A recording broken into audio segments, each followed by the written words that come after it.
Okay, good evening. My name is Mark Fernandez. Has anyone not had a teaching from me? First time? Okay. So I'm a very old student of Tara Institute. So I've been studying Buddhism for over 35 years. So I've had very good teachers. His Holiness the Dalai Lama, Khyabje Lama Zopa Rinpoche, who's the founder of this Buddhist Institute, and also the resident teacher, the Venerable Geshe Doga. So I've had, as I mentioned last week, I've had very good teachers. So the student mightn't be much good, but the teachers are very good. So you'll get something out of this, okay? So, so in the red prayer book, and you don't have to look at it, but I'll read it out. So usually at the teachings, we start with the refuge and bodhicitta prayer. So in Buddhism, motivation is very important. So if you have a good motivation to start with, whatever activity you're doing, then generally the result will be good too, or positive or virtuous. So even if you fail miserably, having that good motivation has an effect. Okay? So I'll read out the prayer, and then I thought I'd just go over just quickly line by line what the prayer is all about. So I go for refuge until I'm enlightened to the Buddha, the Dharma and the highest assembly. From the virtuous merit that I collect by practicing giving and other perfections, may I attain the state of a Buddha to be able to benefit all sentient beings. So we usually go do that prayer 3 times. So it's sort of a little bit of affirmation on affirmation on affirmation. So you're really driving it in that that's what you're doing for the next period of time. So the first line is, I go for refuge until I'm enlightened. So refuge in this case isn't like, oh well, I need someone to hide me. It's not like that. It's generally it's termed, when it's translated, it's safe direction. So you're going for some sort of safe direction. Would anyone like to surmise what that safe direction is? Okay, so there's a few different safe directions. In this case, because of the nature of the prayer, we're going for safe direction to realise our full potential for full enlightenment for the sake of all sentient beings. So we want to achieve the state of the Buddha for the benefit of all sentient beings. So that's why we're going for refuge in this instance. So the next line is to the Buddha, the Dharma and the highest assembly. So they're the objects we're going for refuge in. So the analogy they use for those 3 categories is that there's a doctor, some medicine and the nurse. So would anyone like to hazard which one is which? What would be the Buddha in that analogy? The doctor, yes.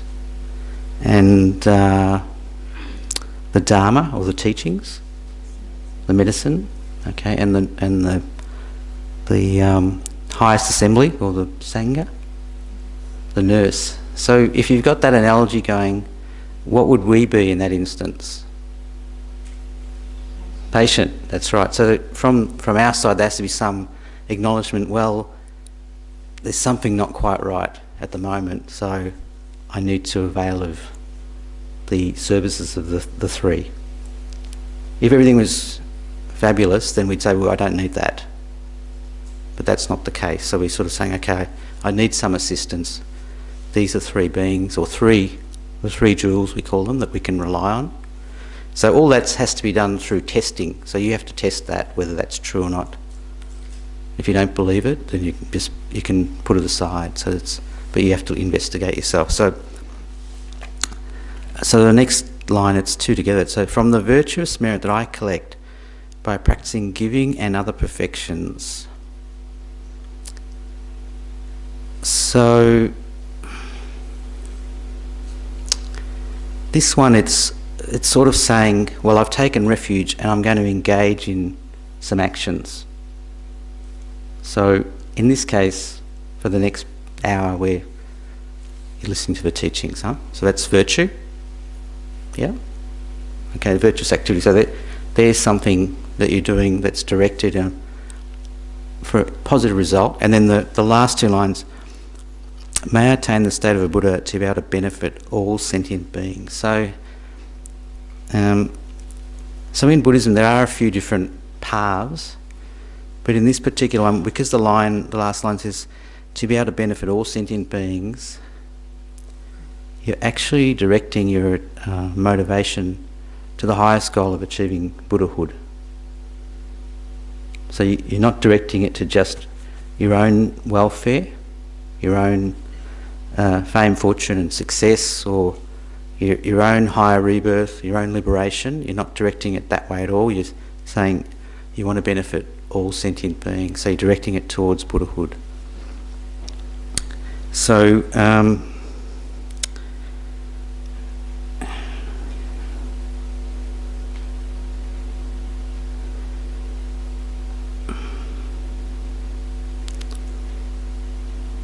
So just looking at that prayer, and I did go to a teaching of Geshe Doga's a few weeks ago, and he was mentioning this. He didn't mention the prayer directly, but he was talking about connecting with others. So if you take this prayer to heart, then you'll be more other focused. You'll be looking at connecting up with others with a happy demeanour, and you'll be wanting to assist them. So naturally, those you encounter will see you as friends, as a friend. Just from that, so the motivation propels you to have the happy demeanour, to assist others. So on its own, it's you're aspiring, but then you engage in the actions, like we're talking about giving and the other perfections. So there's a little bit that goes with it, but it's sort of an all-encompassing prayer right at the beginning. So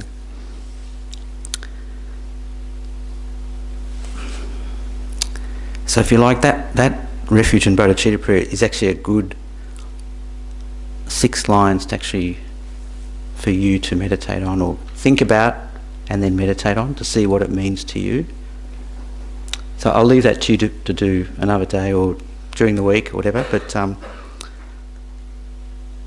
that's what we do. We do every teaching, we start with that, and it's not just, oh well, the Lama's saying it, so I better repeat it. It's sort of, you have to try and internalise it. It's important. So I'll just recap some of the things we talked about last week, so that we can become familiar with them. And I think most of you seem to be very familiar with these ideas, which is great. So it's really good. Makes it very easy. Because we could probably swap places, huh? I think so, because everyone here seems to know quite a lot, so which is good. So the first one is one of His Holiness's sayings is, all beings want happiness and don't want suffering. This includes us and is a valid wish for any being.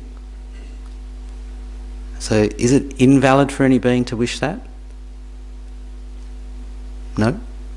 No, so it's valid for every being to want that happiness and to avoid suffering. In fact, that's that's sort of what propels us, isn't it? If you're just talking about base sort of drives, that's one, isn't it? Just, I want to be happy and I want to avoid any sort of suffering. So to achieve happiness and avoid or eliminate suffering, eliminating suffering, we need to have some idea what these sufferings are. So can anyone give me an example of a suffering or that we might experience day to day? Anger? Did you say anger? Yes, that's a good one. So what is anger? One of these slow burn type of emotions that just, it sort of takes ages and ages and ages, and then it sort of pops up and then peters out? Not really, no. So anger is more explosive, huh? Isn't it? It's sort of like kaboom, it happens really quickly. Unfortunately with anger, because it's driven by hatred, there's at that point, then we can do a lot of damage with anger, because we're not acting out of any sort of rationality or concern for others. It's just boom, and then you act. And they say it can destroy lots of virtue or merit that you've accumulated. over a long period of time, through a moment of anger, it can all be destroyed, because you can do something terrible in that instance, because you're completely out of control at that point.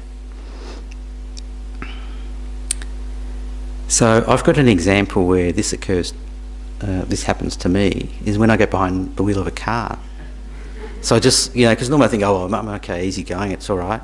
Then I get behind the wheel of a car, and then it's all of a sudden, it's like, there's that threat, sense of threat that the car's getting too close, or someone's cut in, or so it's just like, so you can feel it rising in me anyway. It's just like, so it's like, oh, okay, so it's there, ready to pop up.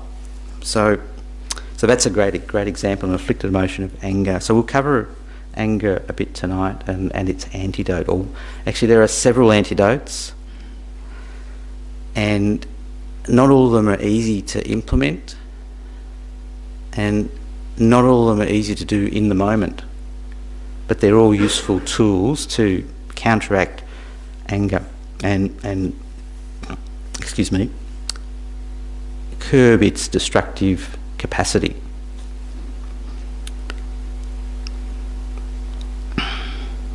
So we'll come back to that. So one of the Geshe Doga's teachings says that a peaceful mind is a happy mind. Does that ring true for everyone, or no one? Does anyone disagree with that? So is the opposite true, that you could have an assertive or aggressive type mind and be happy, like really push and still happy? Sorry? Yep. Okay. So there's a slight difference here between being peaceful and doing nothing. So you can still have activity, like an active mind, but it's not driven by anger or hatred. So you can still be in a state of peace, but still act. And that's the mind that Geshe Doga is talking about. So you're subdued in that respect, but you can still act with wisdom and compassion. So that's quite different to the example I was trying to get, where you're sort of like that and you're happy. Because generally speaking, when you're like that, inside you're not that happy. You're railing against other people or something, but you wouldn't say that I would be in a happy state if that was the case. So to achieve this peaceful mind, which leads to the happy mind, the practice of meditation is the tool, the main tool that assists us in developing that peaceful mind. And we use the 3 wisdom tools, of which meditation is one, to achieve that. So the first one, is for people who haven't been here, is listening. So you listen to someone teaching, or you read a text. So that's the first step, first wisdom tool that you use is listening. And the second one is contemplating or ruminating or thinking about, so sort of tossing it around in your head. So that's very important. And then you do the meditation last. So as I mentioned last week, if you don't do the first 2 steps, you won't do meditation at all, because you won't see any connection with it. But if you do the first 2 steps well, then your meditation is more enriched. It's stronger and more alive.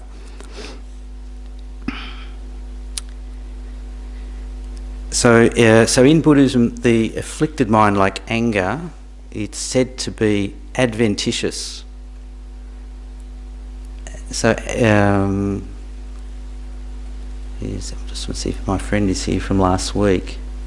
What does adventitious mean? Does anyone know? Okay, so when they say the Buddha nature, they talk about this clear sky, and when they talk about the afflicted emotions, they talk about them being like clouds that surround or cover the sky. They're adventitious in that they're not permanent or at one with the sky, so they're removable. So all these afflicted emotions that we have, they're not at one with the mind. The mind's nature is pure, so that's a Buddhist thought or teaching. And then these afflictions are adventitious in that they're there, but they can be removed. And in our case, we can deal with them temporarily and subdue them, and then eventually we can get rid of them completely. So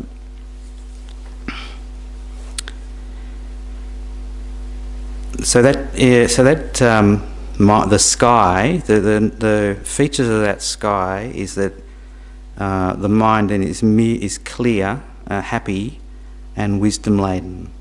So it has all the good qualities.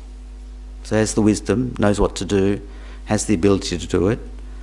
Its nature's happy. It's happy. So it's got love and compassion and joy. And we mentioned all these good qualities. So all those are there, and they're not obscured anymore by anger, or attachment, or jealousy, or pride, and so on. So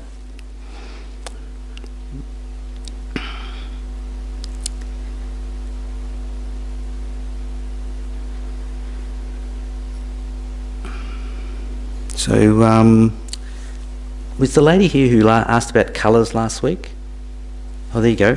Good one. So this lady asked a very good question about the colour. Was it purple? The colour purple. So when we do the breathing meditation, which we will do, so we start with the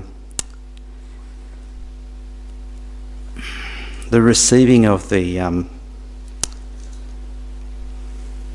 blessings of the enlightened beings coming in. When we're trying to bring our attention inside, so we do that, and then as we breathe out, we're breathing out all our worries and concerns and problems. So that's the point, if you like, where it could be colour that we're visualising, or it could be sound, or it could be something like a nectar. So it could be. So those things can happen because we're all a bit different, huh? Some people are visual, and some people are oral, and some people are touchy. So there's all. So those things can happen at that point for sure.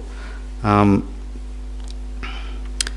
then we move from, once we've brought the mind in and we've got those blessings in and the stresses have left us, then we bring the attention on the breath. So we focus on the breath going in and out through the nostrils, so very naturally. So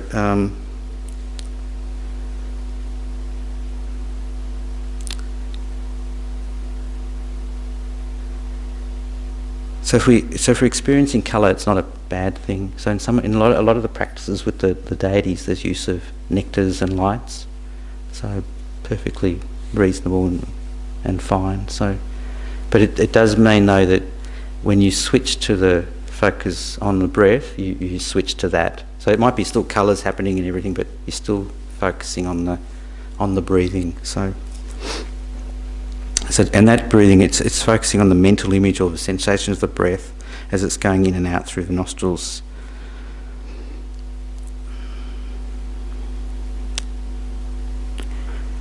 So let's do a little bit of meditation. Okay, so comfortable position. So main thing is the back straight, and you can be sitting or on a chair or on the floor. So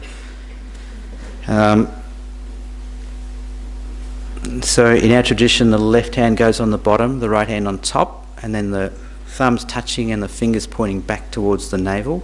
So your hands are on your lap. That's it. So just bring them a bit closer, and if they're down on your knees, so just bring them up, and then point them back towards the navel. And Geshe Doga says there's a nice circulation of wind, and then the heat energy from that, which is very good, very conducive. So you're breathing through your nostrils, so your mouth's closed. If you want to get more technical, your tongue's on your top palate. Your eyes are half open, half closed. So you don't want to be too wide open, so you can see everything. You're distracted, and you don't want to be too closed, shut tight, because your mind will become duller. So you want to let the impression of light in, and then you focus your attention. So on the So firstly we focus on the receiving the enlightened energy in. So as we breathe in, that enlightened energy fills us, and our worries are leaving us as we breathe out. So we can visualise that enlightened energy as white or bright, yellow light or nectar.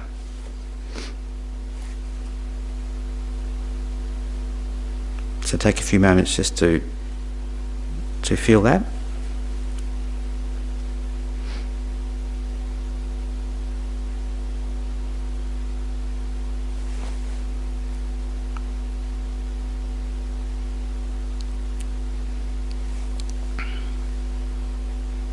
Then for a few minutes we'll just switch the attention onto the breath, so the sensation of the breath as the breath goes in and out through the nostrils.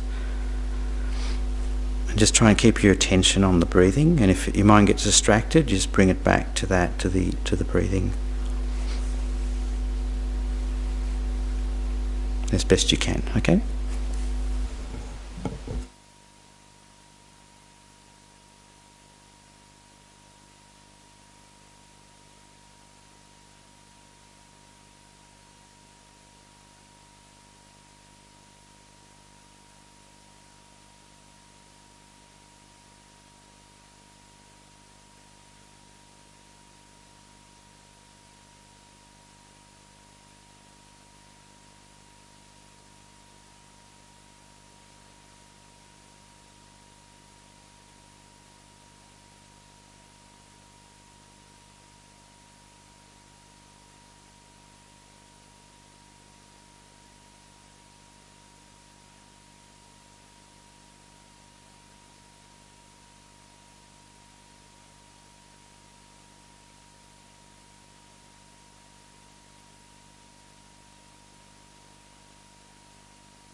Just gently bring your attention back to the room and you can open your eyes.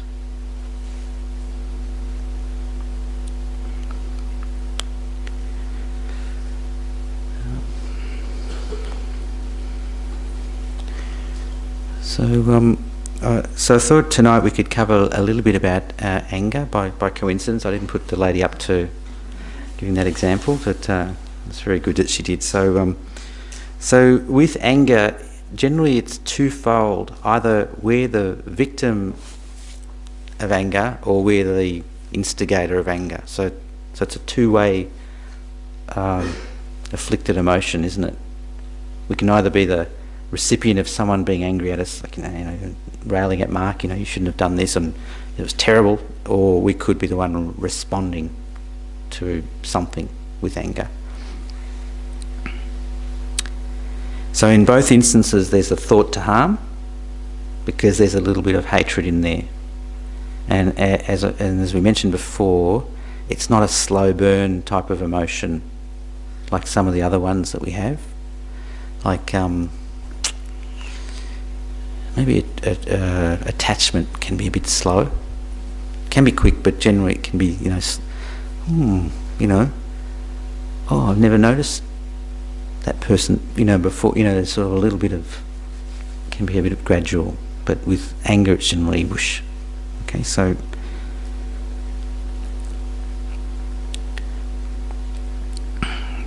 with anger, at that point, when we're angry, there's no happiness in our mind.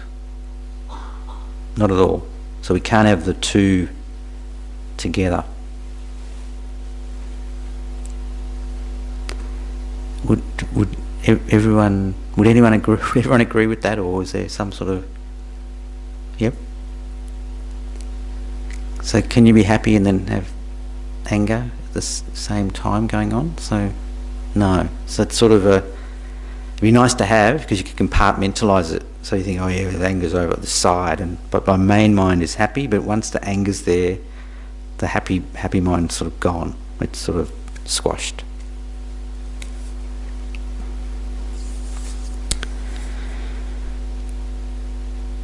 So, if we act with anger, there's the danger we will harm both ourselves and others. So, as I mentioned before, if you believe in the law of cause and effect, then acting with anger can have severe consequences in terms of its ability to destroy the positive or virtuous merit that you've accumulated over a long period of time. In one moment of anger, it can be destroyed.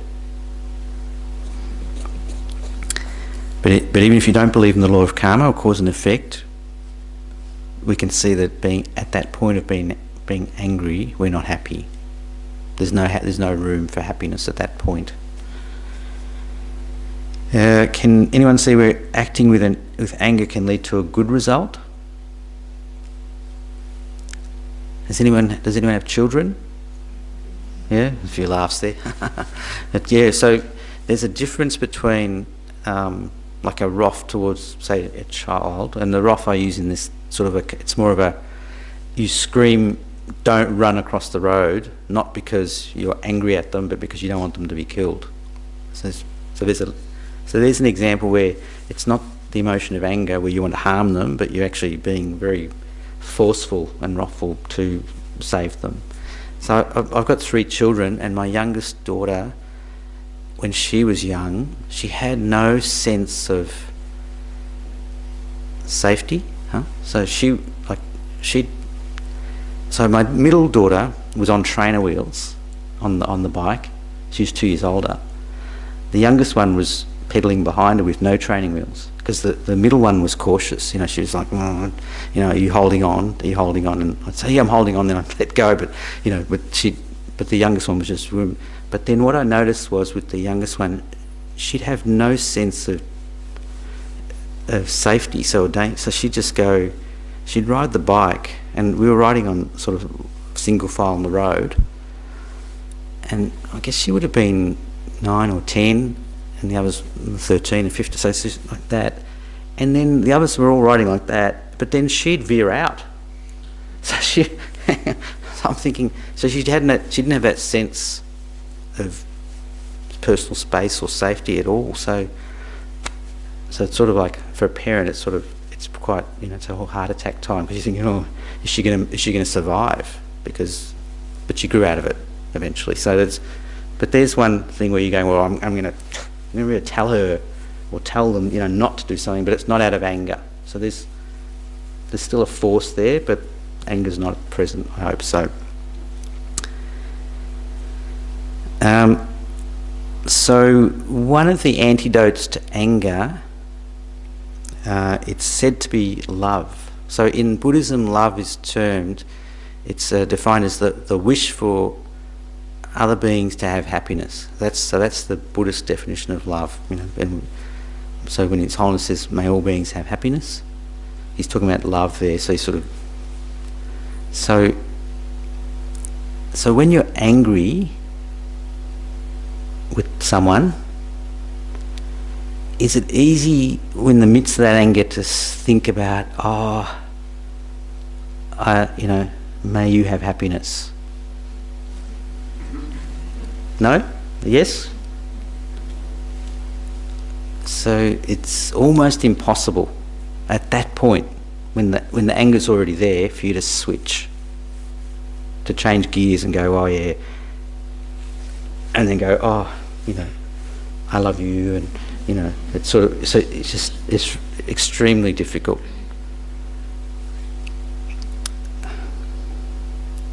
So that's a tough one.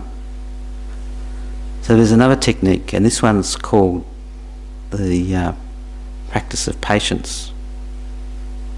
So this one, it's the same as the practice of developing love, in that you listen and then you think about it and you meditate on it.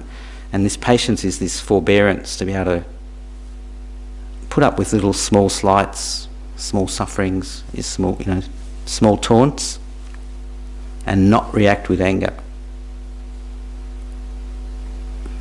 Do you think patience is easy to cultivate? If you're a hot-headed person, is it easy to cultivate? No. So that one's quite tough as well. So, and I'm talking about, as someone who's tried and gone, "Oh gosh, this doesn't work that well," So it's back to me. So it's like, okay, the love one's difficult, and the patience one's, it's not as, I don't think it's as hard, but it's still tougher. And then the third, I'll go through just the three methods. Is the breath. This person's yelling at me, screaming. Breathe in, breathe out. Breathe in, breathe out. Breathe in, breathe out. So, do you think that's an effective method? Yes? Okay, that's good. I heard a definite yes, that's good. A few people are, no, it's good, because that one works. And Geshe Doga's even mentioned that one, that one, it takes the sting out of it, because you're focused not on the anger that's directed at you, but on the natural resonance of the breath. And so you can be eyes wide open. You don't have to take a break and I'm just going to meditate for a few minutes and I'll come back. It's not like that. You can just be breathe in, breathe out, breathe in, breathe out, and then. So while you're doing that, and the attention on the anger's, it's not there. You're focusing on your breathing. So the person can be jumping up and down or whatever it is. You just focus on the breathing, and then what happens is the anger has less impact on you. If it's the other person, if it's you with the anger, what happens if you switch your attention to breathing instead of being angry? It calms, yes, it does. So it calms you down.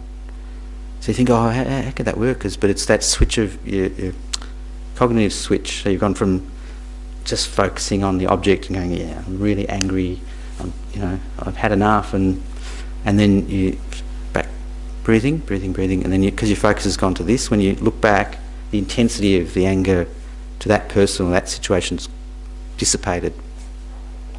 And that's one of the things with anger, because it's quick and forceful, but if you switch the focus away, when you go back to it, it dissipates just as quick, can dissipate just as quickly.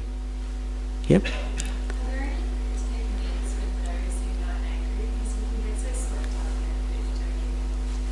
up in Yeah, well, if you get, I mentioned before, getting behind the wheel of a car is a very, I find it's very good, because I'm thinking, well, before I got in the car, I was feeling pretty good, I was happy, and then I got in the car and I'm on the highway or whatever it is, and then all of a sudden it's just very defensive, and then I can feel like this sort of another person. No, it's me. It's still me, but I can feel this anger arising at there.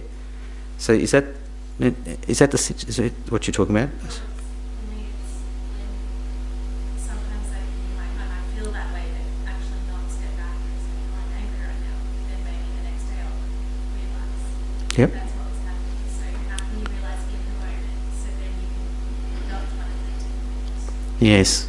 Okay. So the question was, how can you be in the moment with anger and then step back and utilise one of the techniques to counteract the anger? Yes.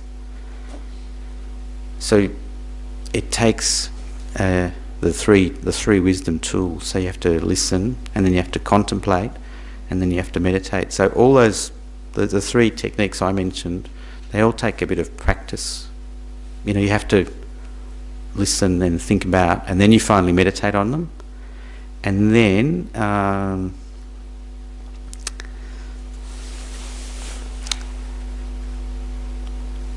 so if you brought up in meditation a situation where you got angry at someone, and you know, I can do that, it's pretty easy. So it's just like, and then you focus back on love, development of love. There's one technique. Then the result of that over time is when you experience that situation again, or in real life, out of meditation, the direct route for anger to explode is sort of, you've veered it away a little bit because you've done that meditation on love, say. So it might take longer for anger to come up, or it might not come up at all. So depending on how effective you are at that practice. And so that's with love. So you can use that technique to definitely develop the antidote to anger. And they say they say love is the antidote to anger. Even though you're like, well, hold on, if I'm thinking may all beings be happy, what's that got to do with my anger? But then, if you hold that thought, you can't hold the thought that I hate you and I wish you harm. They can't be there at the same time. So the second technique is this patience. And one of the great teachers, Shantidevi, says, "Be like a piece of wood." Has everyone heard that analogy before? So what qualities does wood have?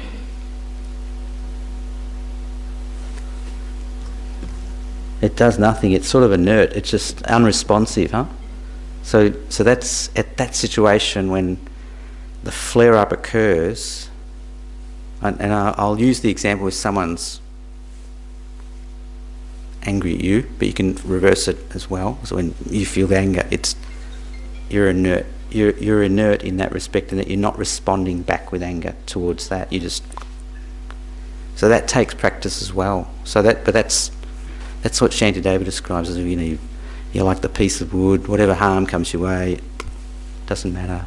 So because it's quick, because the anger's quick, it just comes and it goes. So I didn't even notice it.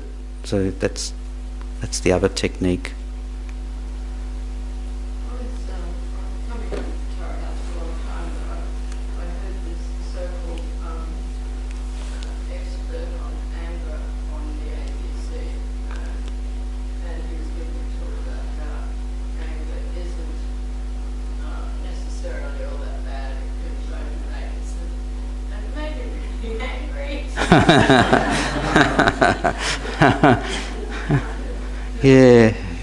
Yeah. Well, that's a very good point. There are some so-called experts who say that anger is not harmful; it can be constructive, positive. And I studied psychology when I was at university. Not very well, mind you. Poor student, just scraped through. But anyway, one thing I got out of it was there was that school of thought that, oh well, get the pillow out if you're feeling angry and bash the other person, or what's that? Punch the pillow. Sorry, I've even got the analogy wrong. So punch the pillow, not bash the person. So punch the pillow. So So you're letting the anger out, and then anyway, subsequent studies have obviously been done, and it doesn't actually work. It doesn't actually sort of reduce the anger. It's a sort of, the frustration's still there for next time, you know. Cool. So these techniques are, if you like, these are Buddhist psychological techniques that have been tried and tested by lots of very good students and teachers. So, and you have to look at their demeanour and go, oh yeah, okay, that Lama or that Geshe Doga, yeah, okay, he's talking about the practice of patience. Yeah, okay, what he's putting into practice works. You know, so there's that. You can you have to test all this yourself, but you can look to the Buddha, the Dharma, and the Sangha to see if they've got those qualities, whether they've got the patience, the love, and so on. Yeah. Yep.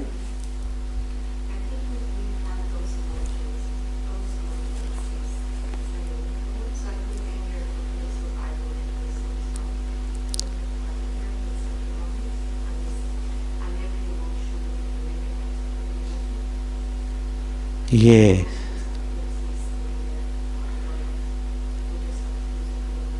Yes, that is true to a certain extent. Although they do say that of the emotions that, because if you're following the Buddhist teachings and you're on the Buddhist path, the main baseline teachings is to not harm. So when we look at our emotions, we say, well, look, I've got this emotion of attachment. It's not causing that much harm because I'm not, you know, it's not directed at anyone. It's just I'm attracted to this or that, whatever. But when it comes to anger or hatred or, you know, all those things, when we direct them at others, we generally harm them.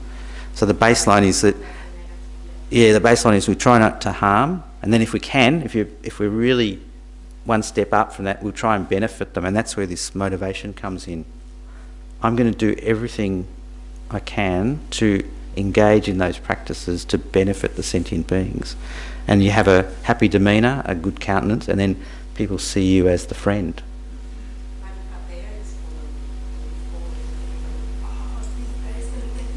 Then you run, thinking. Oh, okay. Survival, right. Sorry. Okay, sorry.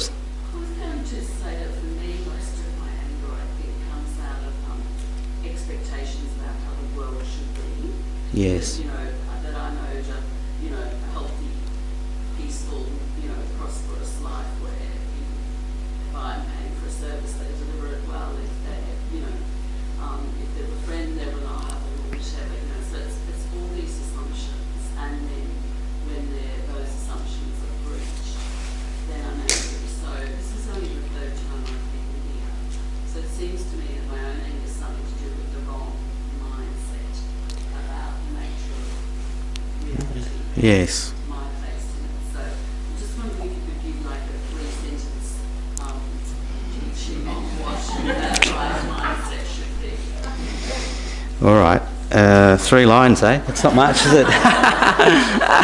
well, the first thing I'll just read out the advantages of patience, which is another one of the antidotes to anger. So, you know, and we talk about these giving and other perfections. Well, one of the other perfections is the perfection of patience. So it's an important one because it's directed at anger.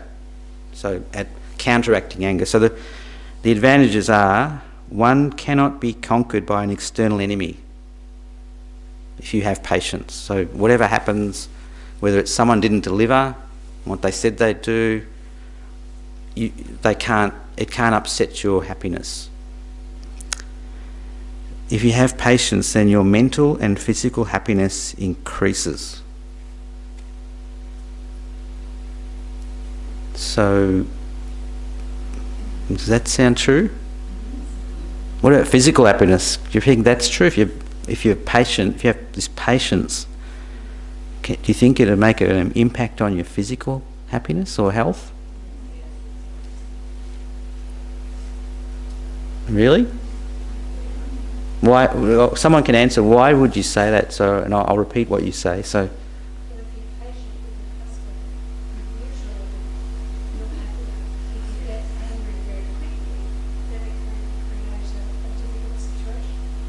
Yes. You just need to learn to be patient and understand. Yep. Okay, so the lady's answer was, if you're patient with your husband, you're happier, and you just have to be you have to learn to be patient and understanding. So that's a very good answer. So this sort of leads to the quandary. If I'm patient, does that mean I'm open to abuse? You know, like the abuse that we read about and hear about, and we shake our heads at. So are we leaving ourselves wide open to that? Yes, no? There's a few no's, all right. So you can still act.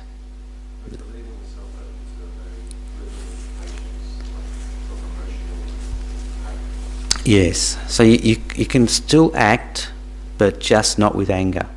So the thing that you can control is your own emotion, your own response, and you can still act, but you don't have, like the lady has said, no, she's trying to be patient and understanding with her husband and not react with anger. But she can still act. So if her husband does something silly, she can still tell him. So there's still room to do that. So we're not leaving people, if you follow the Buddhist path, you're just a punching bag. So there's the pillow and the punching, so you're just that. So it's not what we're saying at all. So it's very much, you try and suppress, subdue, eliminate the anger, but you're still proactive in the world. So that's important to understand. Sorry, what was that? So that's okay. Okay. So if you have, this is another advantage. One will have few enemies if you have patience. So if you're patient towards those that are, then they'll just see, this isn't working, and they'll either disappear from your life or they'll become your friend because you're not a threat to them. So there's that. One will die without regret. So for those of you who are Buddhist, so the death's very important, so the time of death. So at the time of death we say that when it all dissolves into nothing and all you're left with is that very, very subtle mind, you don't want to be holding on to, I didn't do that, I wish I'd done that, I wish I'd said that, I wish I'd been there, I wish. You don't want to have regret, because that impacts where you're thrown into the next life, so what type of life that is. So it's very important to live without regret, but also to die without regret. So if you have that patience cultivated, then you can die without regret. You can die happy. So another advantage is in one's future rebirth, one's appearance will be beautiful or pleasant to others. So there's the impact of patience on your future appearance. So that's something a bit different, isn't it? So yeah. So that's I think that's one worth thinking about. Well, what's that got to do with being patient? But there's that. You're the friend. Your next life, you take on that appearance of someone who looks attractive to others, who draws people to others. And that's the next point. Others are attracted to you. So that's in this life and in future life. So because of your patience. What's that? A reward? Yeah, well, yep. It's a result. Yep. So this one, the last one is, because we have ceased harming others through anger, our life will be better and our future life will be high and peaceful. So this is sort of to do, again, the peaceful piece is, well, if you act with patience, cultivate it now, and the result, the karmic result is similar to the cause, that's what you'll have. You have this peaceful demeanour, a high rebirth with a peaceful demeanour and lots of friends, so there's that. Anyway, we'll go into karma in the next few weeks, but that's so they're several of the advantages of the development of patience. So even if you've only been coming a few weeks, if you start thinking about, well, is it worth cultivating this mind of patience rather than frustration at the lack of service delivery, or that person disappointed me, or I was hoping for better?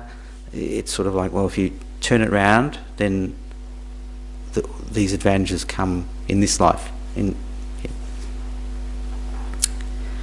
Does anyone have any questions on that? So that there's sort of the advantages of patience, and I've been through a few methods on how to overcome anger. But yeah, do you have a question?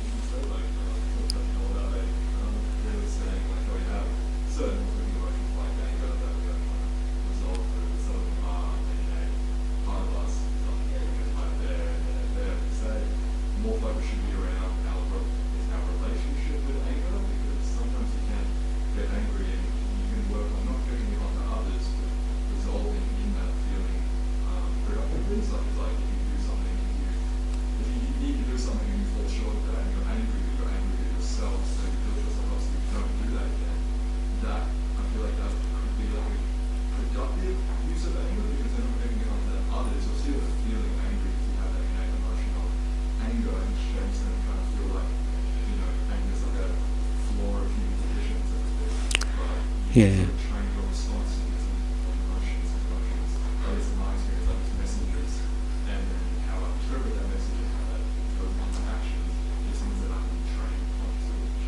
Yep. Yeah. Okay. So your point is around self reflection, and then an anger towards yourself, and it prompts you to create a good action or a good outcome.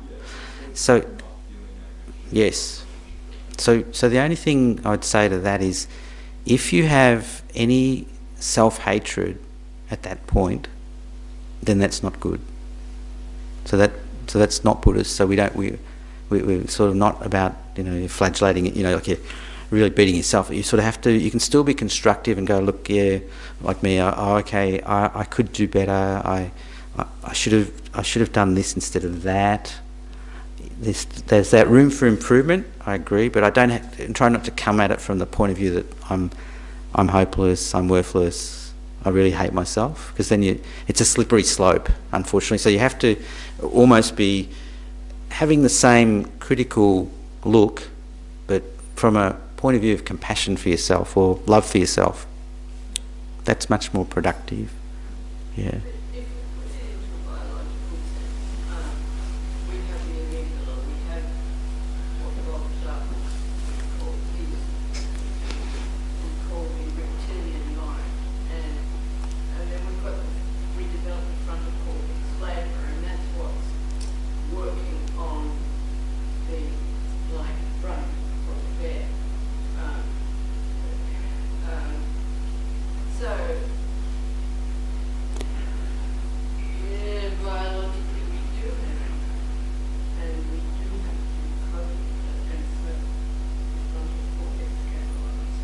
But sometimes I feel like, so here's the reptilian mind and here's the frontal cortex, and you kind of bashing Yeah, so really your question is around the biological imperative, because we've got this amygdala and we've got this frontal cortex that's the more rational, trying to think it through.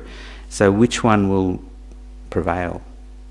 So in Buddhism, it says that the mind of anger is hatred. It's a form of hatred.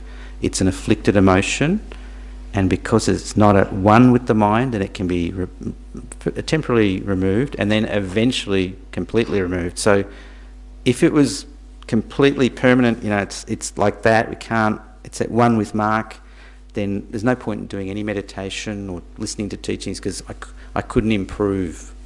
But we don't say that. We sort of say, oh well, there are methods we can use to temporarily subdue it and eventually get rid of it. And that's with all afflictions, but anger's a good one because it's so powerful. So that lady behind you, sorry, so you have a question? I guess anger is a powerful body that hasn't changed. I'm pretty sure there's a body of research around anger and resilience, and anger actually sort of never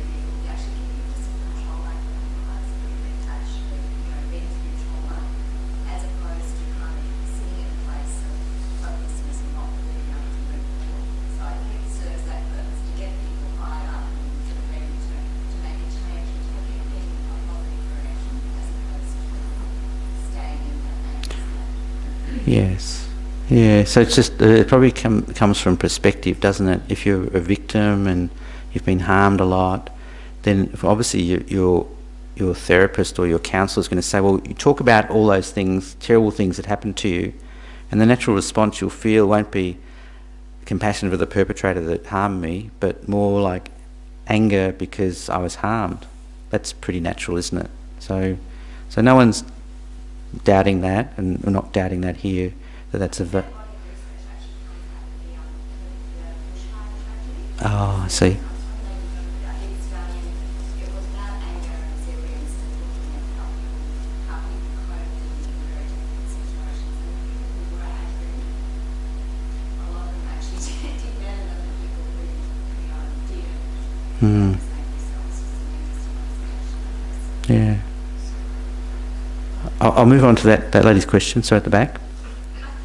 Is that more to do with the sort of reactive nature of anger, that is where you harm, you react with anger in a harmful way to others? And I heard what you were saying is patience is also with yourself in your response to aggression or when you're driving, and that patience is, for me, I understood that as patience with my reacting to certain triggers, and Yep. yeah, that wanting to act out your anger is the harm to yourself and others. That's right. So your lady's question is that the acting out of anger is the reaction or to either being harmed or wanting to harm others, and the cultivating the patience is the technique to deal with, understand, calm, subdue the mind. So that's exactly right. So those are techniques. So and it's hard, again, to be a lump of wood in the car. Mightn't be that good, huh? Because you're inert, but you might be just completely inert and just crash. So that mightn't be the best response. But to have a mind that's cultivating patience, full stop, as one of these perfections. Then you go, okay, if I get into the car and I drive, and someone wants to turn in front of me, then wave them through all that. So you have that patience. You act with patience, and what you have is because if you can do these techniques in meditation, you have this thing called sort of a cognitive space, because you've sort of rehearsed it. So that's a technique. You've rehearsed the situation, and you can't be 100%. Oh well, this is exactly how it's going to happen. But you can sort of go through it, rehearse, and then you go, okay, there's a bit of space, and then when a situation does arise, you can go, the anger didn't pop up straight away. It wasn't. It was a little bit. There was a bit of a gap. Yeah, that's what Bob Socks is saying in meditation. Create space. Yeah, that you can step into. Yeah, very good. So those are the some of the techniques.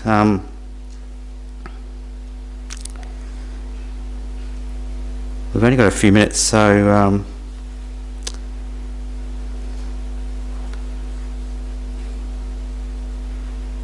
we'll do a quick meditation. So again, you just adopt your pose, and so this one you'll do a little bit of breathing meditation. So you can just focus on the breath going in and out through your nostrils, just to bring your attention inwards, and then focus on the breath.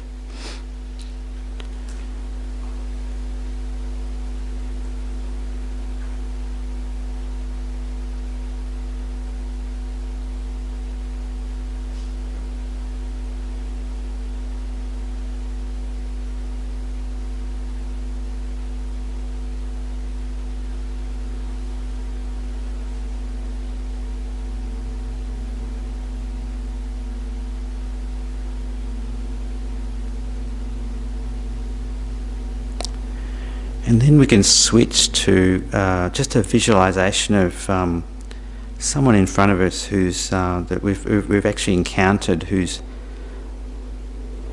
caused us to become angry.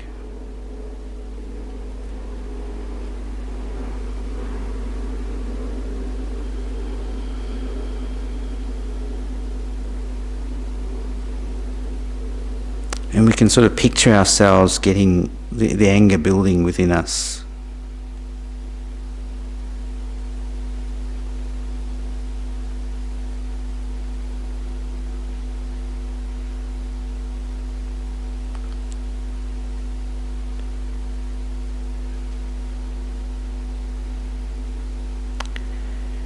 Then, instead of focusing on the person in front of us, we can just dial back and focus on the mind of anger that we have.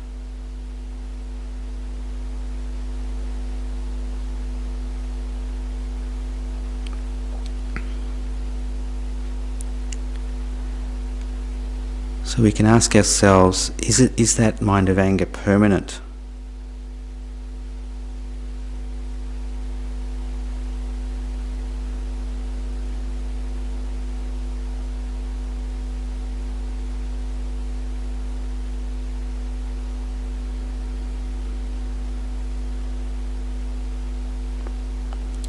And what happens to the mind of anger at that point if we don't react with anger?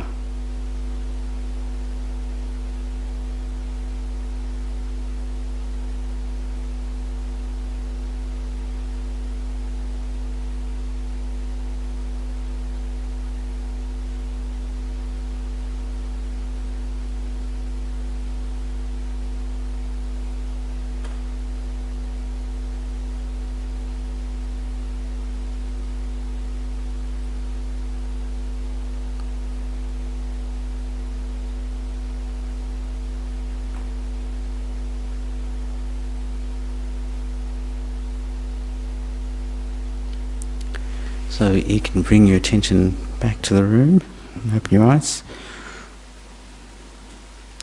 So it's a few minutes past.